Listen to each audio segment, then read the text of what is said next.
Imagine building a more successful hypnosis business just in the next 10 days.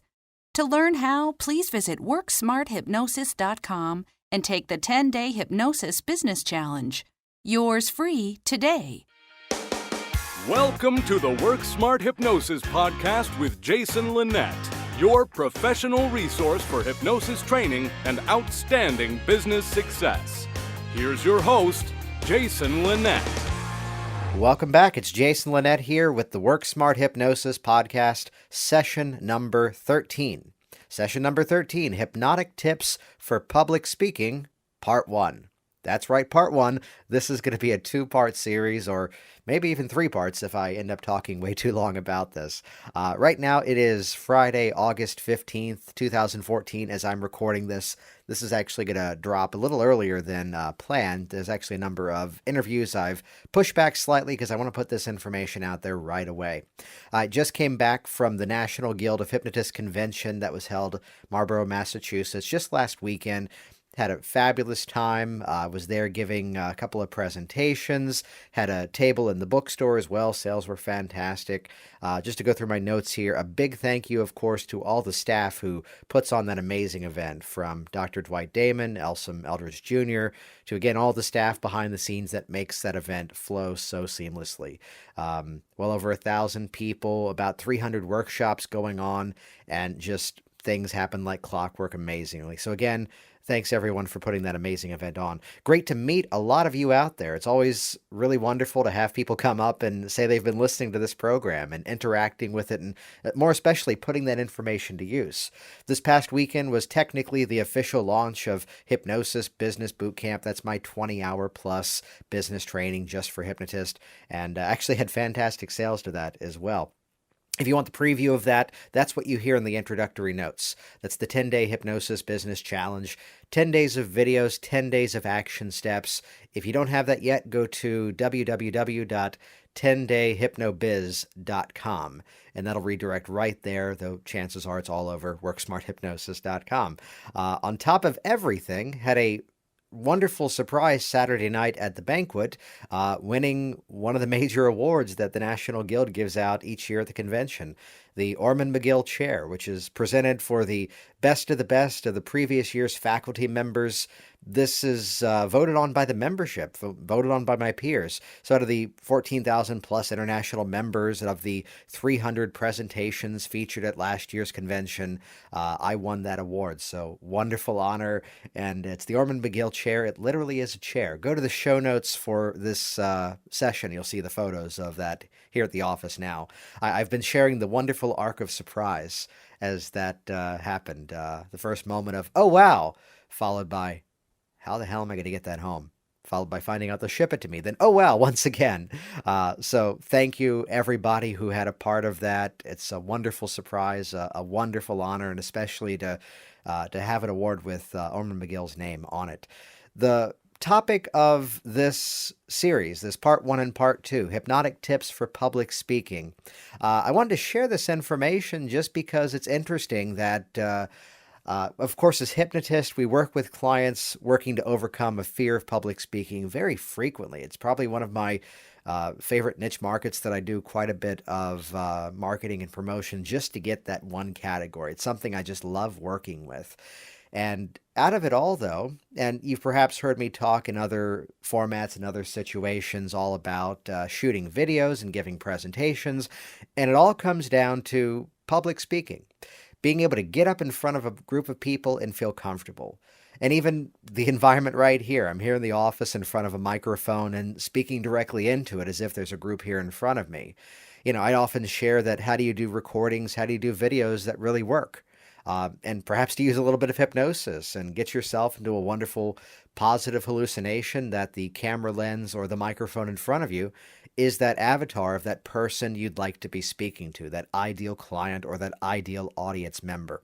So being that we just came back from this event with about 300 presentations, a lot of wonderful events there, all these conventions, when you get a chance, if they record the audios, Even if it's a bit of an investment, buy them all, specifically because you never know what you're missing. You could just go attend a few certain workshops and then go back and just buy the ones you listened to that you enjoyed. But I'd reference actually a local hypnotist in my area, Tim Horn. When I first met him, I was then able to go back to my library of all the past National Guild of Hypnotists recordings and then go back and actually listen to them as well. And other conventions too. I've made it a point that even if I can't attend, I'm going to get those audios because you never know what you're going to miss. So it's just a wonderful resource. And I'm a big fan of the mobile university. So driving back and forth to my office and making use of that information. But on to the content. Hypnotic tips for public speaking. Again, it's a thing that as hypnotists, it's probably one of the fastest, most reliable, most efficient ways that I know to rapidly build a business.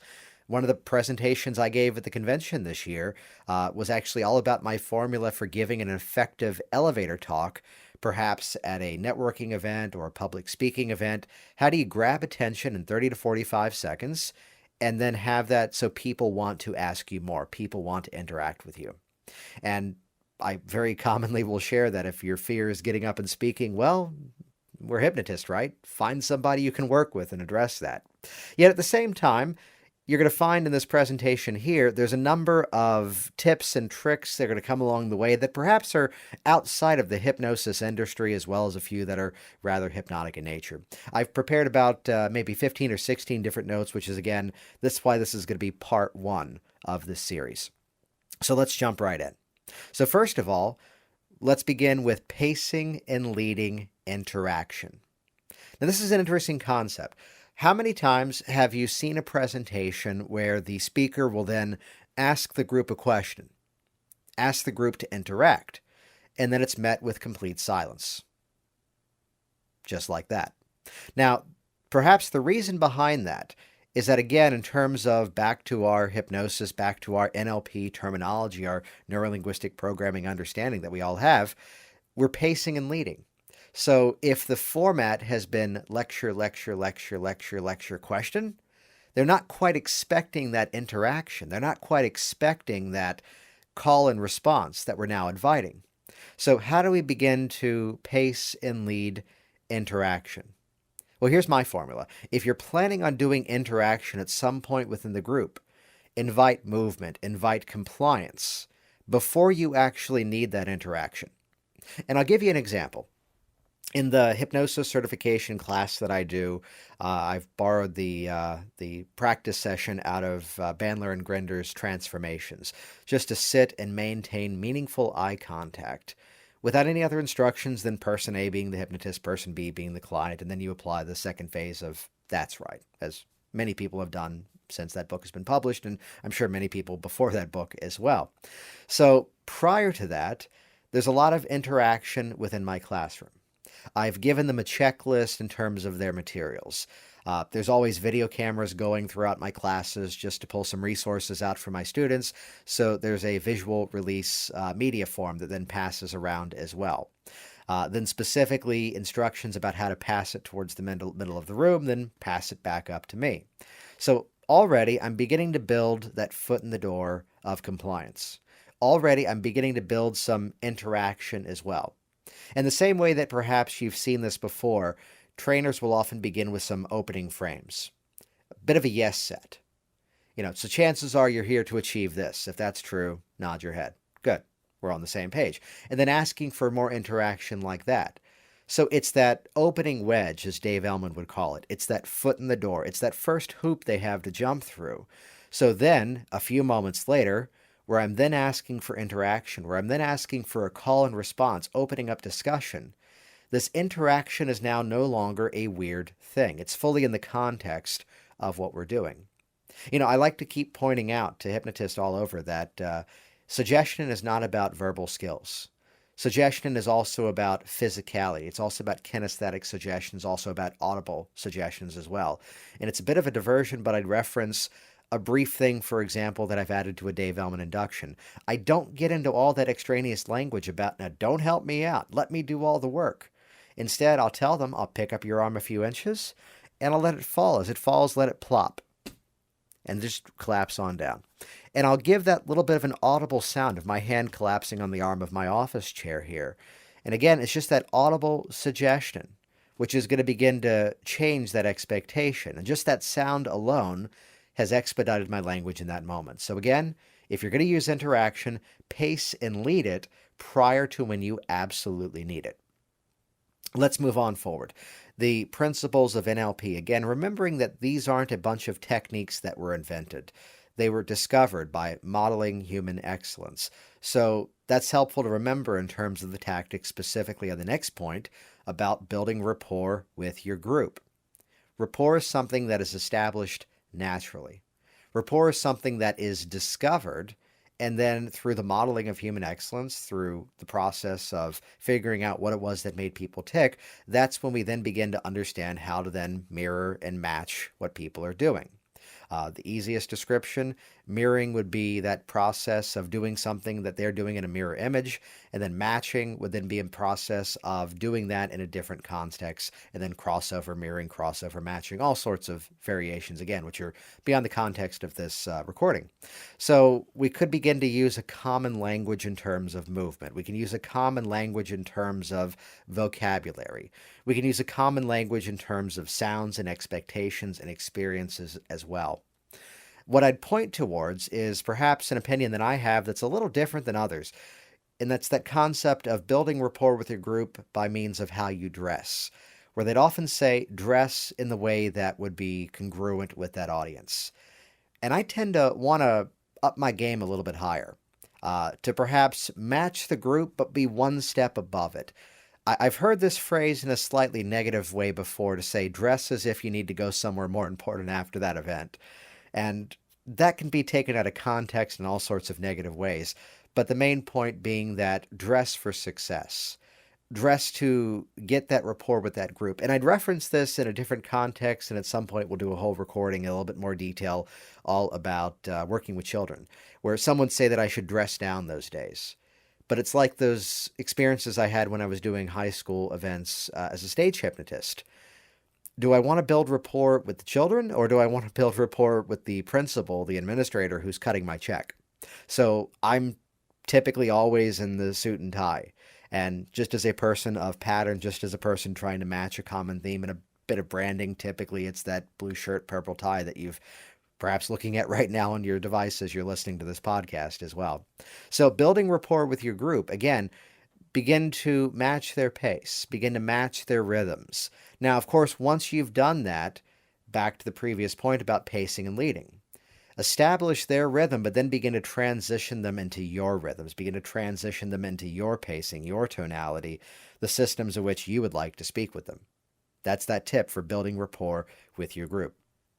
This next bit perhaps is a little hypnotic in nature, but perhaps has a little bit more to do with the storytelling formula, the structure of the process. And actually, in an upcoming session, I've got a great interview with James Hazelrig, which is all about storytelling within hypnosis. That's coming up very soon. I got that great recording a couple of weeks ago. But what do I mean when I say use the movie formula? Well, what I mean by that is the way that most movies begin is really not as linear as storytelling as most presentations. The majority of presentations out there are rather straightforward in their structure. Hi there, here's who I am. This is what I'm going to teach you today. Let me now teach it to you. Now let me sum it all up for you. And that's a great formula. It's stood the test of time. But what I like to call the movie formula tends to be my specific strategy to begin strongly, to draw focus in, and then begin to transition into my content in a very congruent, very effective way. So start with a story. Start in the middle or the end of the story for the biggest punch as well. So there I was in the middle of the session, and the woman begins speaking in German. And I'm having to sit there and ask myself, okay, what do you do now? And I picked up her hand and dropped it and just said, okay, now you can speak as if you knew English at the time. And she began speaking in English, and then I began to relax, and the rest of the session went well. So what's interesting is you don't quite know the context of that story, yet to begin in the middle of it from the point of challenge, the point of critical difficulty within that story, draws people in and begins to really effectively tell that story. To begin with the ending as well. You've perhaps seen many movies out there that begin with the final scenes, and then it's the flashback, and the rest of the movie is the story in a linear structure leading up towards the end. Or perhaps it jumps back and forth. I'm flashing to the movie of The Usual Suspects, where there's Kevin Spacey's character being interviewed. And the end of the movie is the same as the beginning of the movie, where there he is being interviewed and you're hearing the story, which is why his character is narrating most of the film, if I remember that correctly. And we won't blow the ending, though at this point it's about 15 years later. Go back and watch that movie. It's fantastic. So looking at that structure of there's a slow revelation of information, and then at the end of it, it all comes together. So consider that structure when you're giving a talk. Look at the overall arc of perhaps what the message, what the story, what your presentation needs to be about. And then pull out of that for a moment, dissociate out of it, and find a story. Work through metaphor to find an experience that you had that perhaps also begins to position you as the expert, as why you're speaking about that. And there's something interesting too, especially in this field of podcasting. Some of the most interesting podcasts that I find, which is again what I've modeled if you go back to some of the interviews that I've done so far. You're coming into it in the middle of the conversation. It's not necessarily kicking off with, "Hi, I'm here today with this person." And it's that slow reveal. It's that slow demonstration, that slow unveiling of what the content is. Just tends to be a fascinating tactic to really draw in your audience and really work with them. I'm also a big fan of commanding attention with a bold statement. I recently told the story in Hypnosis Business Bootcamp of my Ride Your Elevator Talk to the Top formula. And specifically, there's a story of one time being at a networking event and giving a brief talk that began with this phrase: "Listen carefully because today's story ends with murder." Great. Now I've got your attention. Which, call it as it is. That's exactly why I use that phrase. And the rest of the story comes down to working with a rather high-powered lawyer who had a fear of bugs. And by the end of our process together with hypnosis, she overcame the fear and she was killing bugs with her bare hand. It used to be she'd have to check into a hotel and excuse herself from work and call in another lawyer to finish the court case. Yet now she was able to just squash them with her bare hand.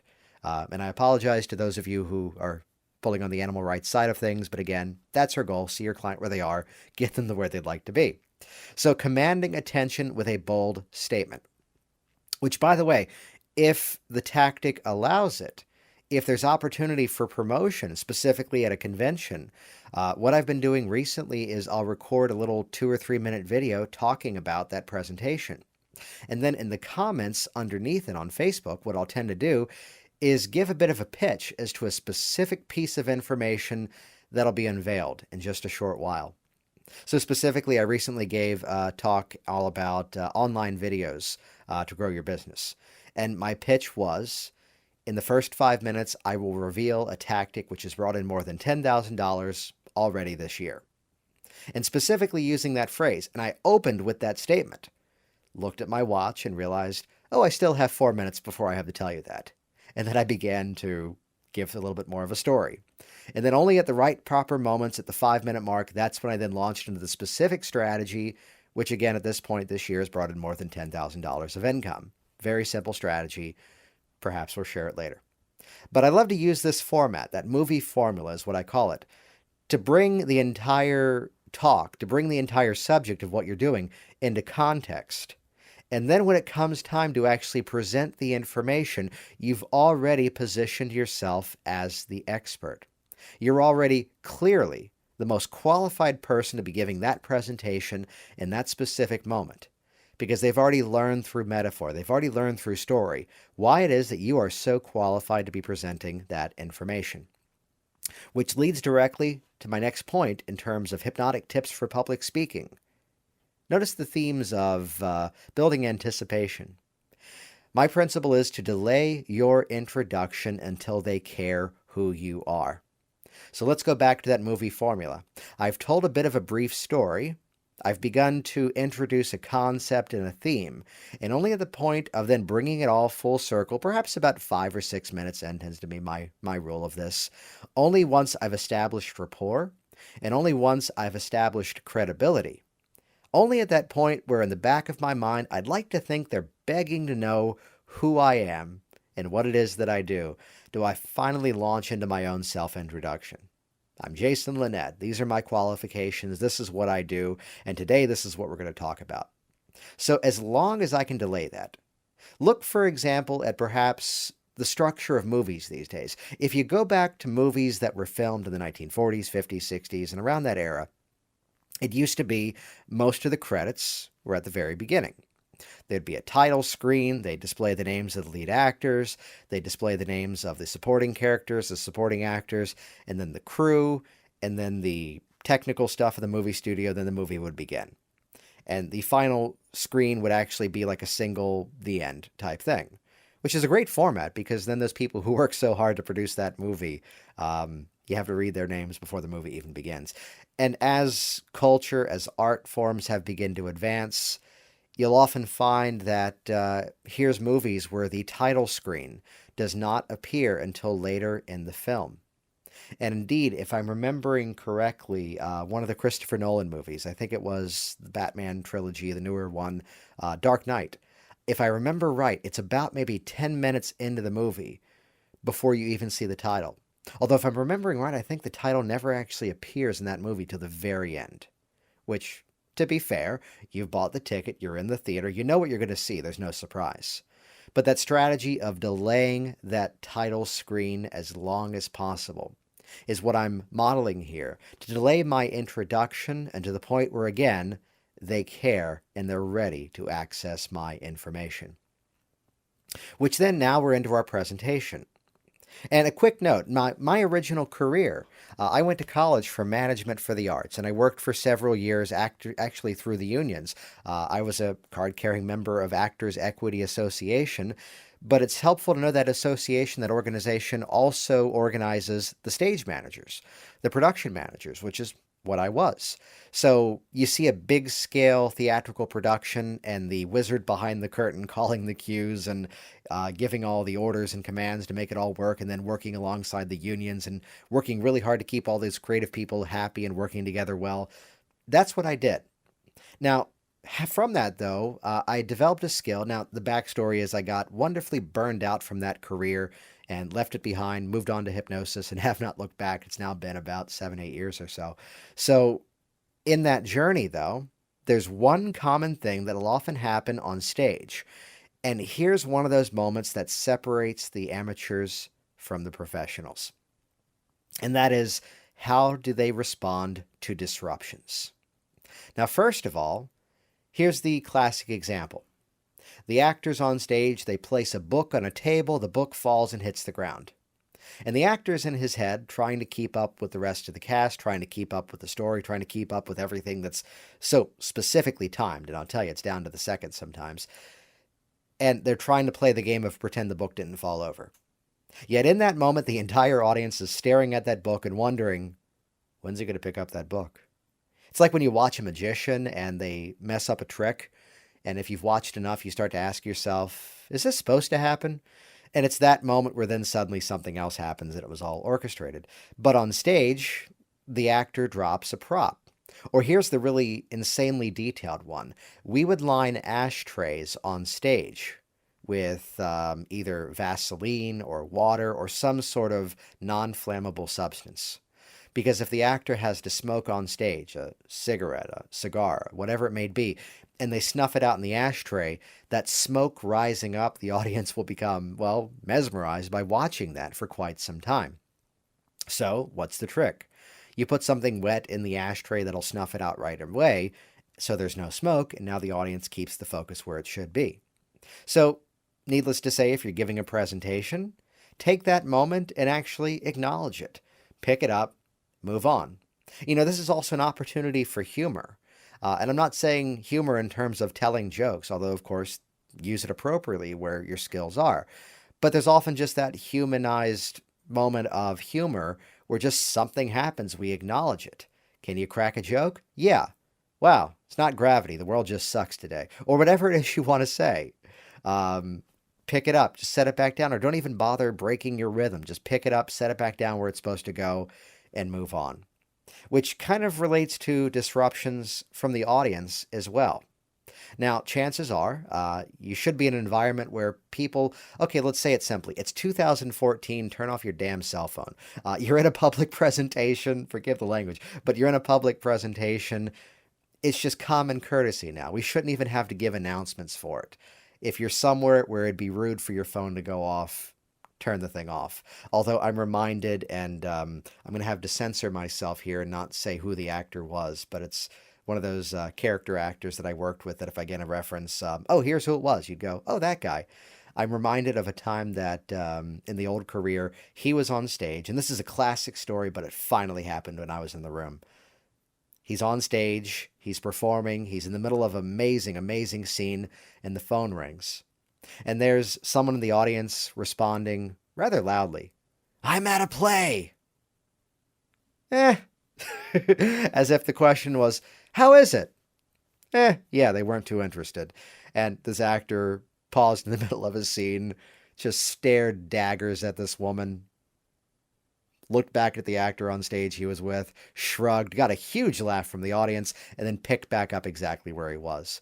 You know, they call it breaking the fourth wall. You're technically not supposed to do that, and as the union liaison at times I was supposed to correct that type of thing, but sometimes you just have to respond to reality and just pick back up where you were. In a previous career as well, I was actually working at Busch Gardens, Williamsburg. And actually, I was performing. I was doing, at the time, I was interested in magic, and I put together a magic of reading show. And, oh, this is a negative story to tell. There's a parent hitting their child in the audience. And talk about uncomfortable. I've got 300 people in front of me, and anyone who's ever had any theme park experience knows the biggest rule is do not break character. And yet, in that moment, I had to. I took off my headset, I turned off my sound system, and said, folks, I apologize. But if I continue the program, I'm saying that what's going on in front of me is okay. Thank you so much. Have a great day. If you enjoyed the program, stop by guest services. They made us say that, so I still said it. That's the day I almost got fired. But it turned out one of the major executives of that park was actually in the audience that day. There's the manager yelling at me, scolding me, and here comes the executive shaking my hand, just saying, that was classy. Wow, that took a lot of fill in the blank. So disruptions, sometimes you just have to deal with it. Now I'll share from working with stage hypnosis, specifically in high schools, I never want to be the bad guy, but I'll pause and I'll just give a glance to that person who's perhaps interrupting. Then look at the rest of the audience and go back to what I'm doing. And what's wonderful about that strategy is I don't even have to say a word. And again, this is going to be extremely rare, but what I'm doing there is just acknowledging to the person, I see what's going on, looking at the group, acknowledging this is happening, and then should the problem happen again, now the audience is policing that person for me, rather than me having to stop and be the bad guy. So again, handle these moments with class. What do I not recommend? Don't go out and buy an entire book of heckler stoppers, because chances are for the environments where you'll likely be doing public speaking, that is completely inappropriate. So no, don't do that. Moving on now to some more of our hypnotic language. Let's go into our representational systems: visual, auditory, and kinesthetic. Now, can you calibrate to your entire group and use the right form of speech for that entire group? Well, maybe. Maybe we can begin to draw some generalizations that perhaps if it's a specific niche market, a specific trade group, maybe that group might be a little bit more kinesthetic, maybe they might be more visual, maybe they might not be so auditory. Not everyone is going to be just one thing. It's different layers of each one. So perhaps if it's a group that you think may be a little bit more kinesthetic in nature, and let me admittedly overgeneralize here. If I'm speaking to a group of massage therapists, I might use more feeling words than perhaps I would be using a lot of auditory words. Again, it's a generalization, but sometimes that massive generalization can be a little safe and perhaps a little bit more reliable. That being said, the visual cortex is a big part of the mind, so those terms. But it's like the same advice in a hypnotic session. We want to begin to use ambiguous language, sensory ambiguous language, so people will begin to sort in their own representational systems. So notice the amazing changes as opposed to look at the amazing changes. Rather than picture this, just simply asking them to imagine this. And there's a simple thing that I've always done for stage hypnosis that I've heard many others do as well in different formats with different terminologies. In a moment, I'm going to count from 1 to 3. At the count of 3, you'll find yourself relaxing on an amazing beach. And I'm going to use that count of 1 to 3 to hit my representational systems on one side of things to further compound the suggestions, but on the other side of things, just to work that VAK, to work the different representational systems. So 1, as if there you are on a beautiful island air, the sun is shining, it's a beautiful rich blue sky. 2, take a nice deep breath in as you can feel that warm island air surrounding your body. And 3, letting the eyes open and become aware of all the amazing sounds around you of that beach. And perhaps at this point, the stage hypnotist is firing off a sound cue of beach sound effects or island music, whatever it might be. I believe Mark Savard has a great bit about triple loading suggestions, which reaches along the same terms. And seek out his training if you'd like to learn more about that. And as the final point in part 1, this is going to be a part 2 series again. So coming up in a few days, part 2 of Hypnotic Tips for Public Speaking. The last point of this one is to review the order of your content. You know, I may sometimes jokingly pat myself on the back, but this is actually a skill that I've worked really hard to develop over the years. And specifically, I'll tell you where it came from. At the beginning of this recording, I talked about listening to different presentations from conventions, from various audios, and all sorts of educational sources. And indeed, I'm a guy who also buys a lot of information products in the business and marketing arenas. And there's a specific format that to go back and listen to it just grates at me. And it's that format of, you know, I want this to be more of an open conversation. So if you have questions, just jump in, just raise your hand and just ask right away. Well, I'd like to phrase it this way. You're the one giving that presentation because you're the one who should be giving that presentation. So I'd rather see the format. It just tends to be so much cleaner of, I'm going to speak for a while, and I'll use better language to describe this in a moment. I'm going to speak for a while, and then I'll open up for questions. And perhaps I'll say it with a bit of a dangling carrot at the end for a group. I've prepared a lot of great information for you today, a lot of great information to cover. So I'm going to go through it briefly. If you have questions, I recommend you write them down because I've structured this information in a way that chances are the questions you're going to want to ask, I'm going to be covering later on. So when you have those questions, write them down, and then we'll take breaks and answer those specifically. But again, chances are if I've done my job, I'll address them as we roll forward. And I'd give the example of the process of filming Hypnosis Business Bootcamp. I racked my brain getting the content in the right order. And most of the questions that were asked in that live class, which is now the info product, I ended up editing out. Not for the reason of, oh no, we don't want to give that away, but for a simple reason of that was something I was about to cover in the next phase. So if you've structured your information correctly, the questions that the group can be asking should be responded to with, that's coming later. And indeed, if you were at any of my presentations I gave at the NGH convention, if you think back, the questions I was getting, nearly every single one of them, I was able to respond, we'll get to that later, let's lay the foundation first. Now, to be fair, though, that there's very often times where we're limited. I did a 2-hour presentation on automation. I could do 5 days on that. I love that stuff. And in a 2-hour workshop, you just simply can't cover everything. I built my business doing network marketing, and I could talk for days on that stuff, you know, going to live networking events. But in the shape of 1 hour, there's only so much information that can be covered. So to give just enough information to let them wanting more. Present just enough information that they're wanting more. So with that in mind, I've got so much more to share with you. Again, this has been session number 13, Hypnotic Tips for Public Speaking, Part 1. Stay tuned. Part 2 is coming to you very soon. Thanks for listening to the Work Smart Hypnosis podcast at WorkSmartHypnosis.com. Hey, it's Jason here, and I want you to be the first to find out as we upload new content here online. So do this right now. Click subscribe right next to this video, and you will be the first to find out as I share further resources, further downloads, and other really cool things to come your way. See you soon.